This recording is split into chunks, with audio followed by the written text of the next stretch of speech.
સુરતમાં બાંગ્લાદેશી ઘૂસણખોરોને લઈને તપાસ થઈ રહી છે। અલગ અલગ વિસ્તારોમાં પોલીસે તપાસ કરી 47 જેટલા બાંગ્લાદેશી ઘૂસણખોરોની અટકાયત કરવામાં આવી છે। ત્યારે દક્ષિણ ગુજરાતમાંથી 121 બાંગ્લાદેશી મળી આવ્યા છે। બેંક એકાઉન્ટ, મોબાઈલ નંબરના આધારે તપાસ હાથ ધરવામાં આવી છે।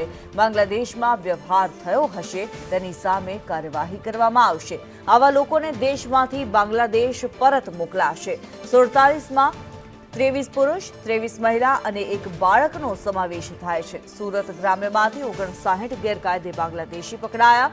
59માં 14 પુરુષ, 27 મહિલા અને 18 બાળકોનો સમાવેશ થાય છે। ત્યારે એક ફોર્મની અંદર તમામની વિગત લખવામાં આવી છે। રામપુરા, હરિપુરા, સૈયદપુરા નજીક પોલીસ દ્વારા સર્વે કરવામાં આવ્યો।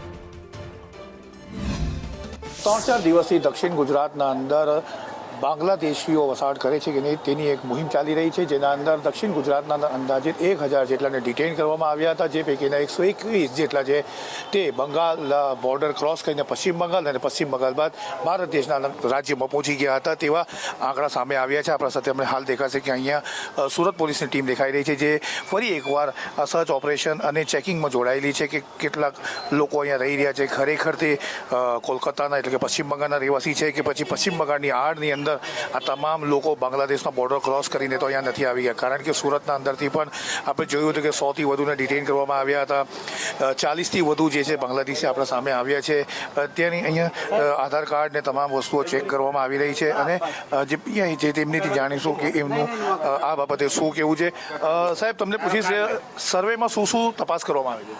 અત્યારે મેં એક ઇન્ટ્રોગેશન ફોર્મ બનાવેલું છે અને જેમાં જે કોઈ શંકાસ્પદ બંગાળી કારીગર કે બીજા કોઈ નાગરિક હોય તો એના પ્રાથમિક ડેટા જેવા કે આધાર કાર્ડ, પાન કાર્ડ અને બીજા રહેણાંકના પુરાવા જોઈએ છીએ અને એના પછી એમના પાસપોર્ટ અથવા મોબાઈલ ડેટા ચેક કરીને એમાં કોઈ શંકાસ્પદ નંબરો કે બીજા કન્ટ્રીના નંબરો છે કેમ એના આધારે અમે અલગ ડેટા કરી અને શંકાસ્પદોની પૂછપરછ કરીએ છીએ। તો એ સામે છે કે આ ટીમ જે છે તે પોતાની રીતે કામગીરી કરી છે અને મોબાઈલ જે છે તે મહત્વનો પુરવાર રહે છે, કારણ કે મોબાઈલ થકીથી કોઈ ટ્રાન્ઝેક્શન કરવામાં આવ્યા છે બાંગ્લાદેશમાં તેનું ધ્યાન રાખવામાં આવી રહ્યું છે, કોઈ કોલ બાંગ્લાદેશમાં કરવામાં આવ્યું છે કે નહીં તેના ઉપર ધ્યાન આપવામાં આવી રહ્યું છે। સ્થાનિક વિસ્તારમાં બનેલા આધાર કાર્ડની સાથે બીજા પણ ડોક્યુમેન્ટ્સનું વેરિફિકેશન કરવામાં આવી રહ્યું છે। કેમેરા પર્સન અજીત પટેલ સાથે આઝમ સાલે।